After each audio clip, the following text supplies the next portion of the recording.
উনি তো দুর্নীতির রাজা আছেন। আজকে যদি দুর্নীতি যদি না করতেন তাহলে ওনাদের নাম ফাইল নিয়ে আর দৌড়ে পালাতে হতো না। মাটি আজকে কলুষিত, মা এবং মহিলা আজকে ধর্ষণ যেরকমভাবে হচ্ছে, আজকে সম্মান নেই এবং মানুষ কোনো কাজ নেই। কাজ না হওয়ার কারণে তারা ভাতার এবং ভিক্ষাবৃত্তিতে মানে সামনের দিকে এগিয়ে এসেছে।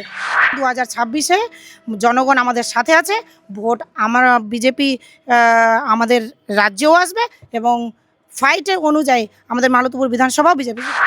উত্তর মালদার মালতীপুর বিধানসভা, এই বিধানসভা একেবারে হট সিট বলা যেতে পারে। গত বিধানসভা অর্থাৎ 2021-এ বিজেপির হয়ে যিনি লড়েছিলেন মৌসুমী দাস, তিনি আমাদের সঙ্গে এই মুহূর্তে রয়েছে। আপকামিং বা সামনের যে আসন্ন বিধানসভা রয়েছে 2026-এ, সেই 26-এ বিজেপির কী স্ট্র্যাটেজি রয়েছে সরাসরি তার সঙ্গে কথা বলে নেব। প্রথমে দিদি আপনাকে স্বাগত জানাই বাংলা হাটে, এবং সেই জায়গায় দাঁড়িয়ে আপনারা কি ভাবছেন, কি পরিকল্পনা রয়েছে বিধানসভা নির্বাচনকে নিয়ে?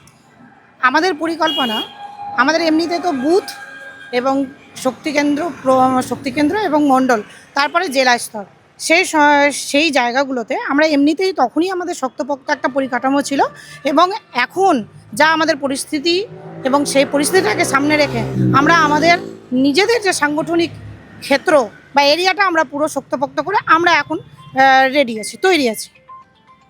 আপনাদের তো বিধায়ক রয়েছেন রহিম বক্সী, তিনি তো একদম দাপুটের নেতা হিসেবে পরিচিত। সেই জায়গায় দাঁড়িয়ে কতটা ফাইট হবে বলে মনে হচ্ছে? ফাইটের তো এখানে কিছু নেই, কারণ উনি মালতীপুর বিধানসভায় উন্নয়নমূলক কাজ কিছু করেননি। এখানে মাটি মানুষের সরকার হয়ে তিনি যেরকমভাবে মানে সামনের দিকে এগিয়ে এসেছেন, সেখানে মাটি আজকে কলুষিত, মা এবং মহিলা আজকে ধর্ষণ যেরকমভাবে হচ্ছে, আজকে সম্মান নেই এবং মানুষ কোনো কাজ নেই।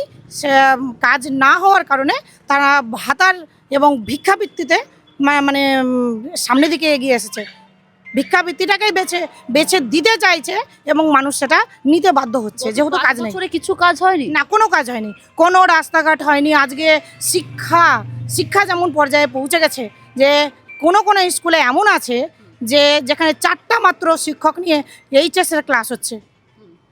তাহলে শিক্ষা সেখানে কি অবস্থায় পৌঁছেছে। তারপরে রাস্তাঘাট সেইভাবে হয়নি। তারপরে আজকে মহিলারা নিজের মানে কোনো কাজের সন্ধান পায় না। পুরুষরা যারা আমাদের শিক্ষার্থী আছে, তারা দেখছেন তো এতগুলো 26,000 শিক্ষক বাতিল হয়ে গেল। তার ভিতরে তো আমাদের অনেকগুলো এমন মালতীপুর বিধানসভারও অনেকেই এমন আছেন যারা জেনুয়ান পরীক্ষা দিয়ে এবং ভালো ফলাফল করে পাশ করেছিলেন, কিন্তু তাদের আগে তিনি দাবি করেছিলেন যে বিধায়ক হয়েছেন, কিন্তু তিনি শাসক দলের মানে রাজ্য সরকারের আওতায় নেই, তাই তিনি কাজ করতে পারছেন না। এখনো পর্যন্ত কি কিছু কাজ হচ্ছে? মানে মালতীপুরে কি কাজ করা উচিত ছিল বলে মনে হয়?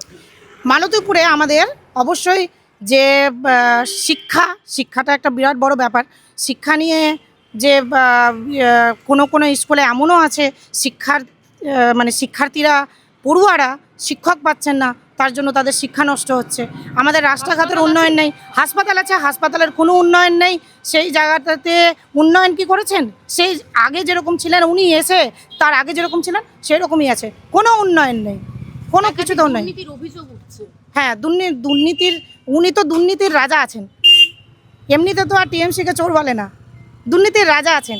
আজকে যদি দুর্নীতি যদি না করতেন তাহলে ওনাদের নাম ফাইল নিয়ে আর দৌড়ে পালাতে হতো না। আচ্ছা দিদি, আরেকটা বিষয়, কংগ্রেসের এখান থেকে মৌসুম নূর দাঁড়াতে পারে এমনটা সম্ভাবনা, সেক্ষেত্রে আপনাদের কি সুবিধা হতে পারে? আর তার পাশাপাশি কংগ্রেসের যদি দাঁড়ায় সেক্ষেত্রে কি বলবেন?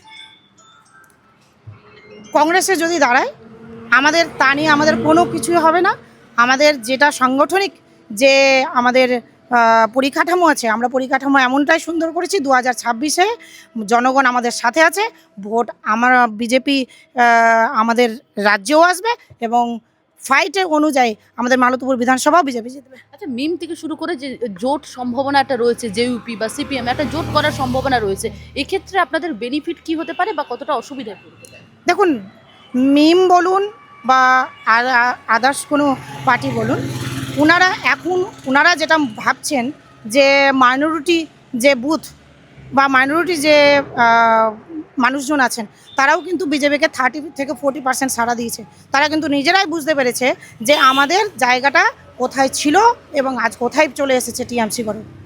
ভোটারদের মধ্যে বেশ কয়েক হাজার ডেথ ভোটার থেকে শুরু করে এসআইআর অনেক নাম বাদ গেছে, সেক্ষেত্রে এসআইআর কি কিছু প্রভাব পড়তে পারে? অনেকে হিয়ারিং এর নামও এসেছে, কিছু প্রভাব পড়বে? না না, এখানে তো ধরে নিন এটা তো ইলেকশন কমিশনার যেটা আমাদেরকে করতে বলবে, বা আমাদের যে ধরে নিন কোনো জায়গায় একটা নাম ভুল আছে বা আর কিছু, সেই সম্পর্কে এসআইআরের কাগজগুলো বা আসছে, সেটা বাস সঠিক করে নিলেই শেষ। এটা নিয়ে তো কোনো কথাবার্তার কিছু নেই। আমাদের ইলেকশন কমিশনের যে ফাইলটা দিচ্ছে আমার অনেকেরই নাম এসছে, আমাদের চিনিময় দা যিনি গাজলের বিধায়ক, ওনারও তো নাম এসছে। ব্যাস সঠিক করে নেওয়ার ব্যাপার আছে। নাম ভুল হতে পারে, বানান ভুল হতে পারে, এইসব এটা নিয়ে তো কোনো মাথা ব্যথার কিছু নেই। মালতীপুর থেকে বিজেপিকে জয়ের হিসেবে জয় দেখার জন্য কতটা আশাবাদী হয়েছে? একদম আমরা 100% আশাবাদী, আমরা 100% আশাবাদী। কারণ এখানে বিজেপি জিতবে এবার। এবার সবাই আমরা একজোট হয়েছি। এর আগে যতটা কঠিন লড়াই আমরা লড়েছি, এর মানে এখন লড়াইটা অনেক সহজ হয়ে গেছে। সবাই বুঝতে পেরে গেছে, গ্রাউন্ড লেভেল অবধি বুঝতে পেরে গেছে যে না, আমাদেরকে কাকে সংগঠনের কাকে আমরা চুজ করব এবং কাকে নিয়ে এগোবো। ভেতর আমরা সবাই ঠিক আছে। অসংখ্য ধন্যবাদ দিদি। আমাদের সঙ্গে এতক্ষণ ছিলেন বিজেপির নেত্রী মালতীপুর থেকে, যিনি গত বিধানসভায় দাঁড়িয়েছিলেন এবং আবারও বিজেপিকে মালতীপুর থেকে জয়যুক্ত করতে চায়, এমনটাই কিন্তু সরাসরি আমাদের ক্যামেরার সামনে তিনি প্রকাশ করলেন। ক্যামেরায় শুভদীপ এবং তানসিকের রিপোর্ট, বাংলা হান্ট, কলকাতা।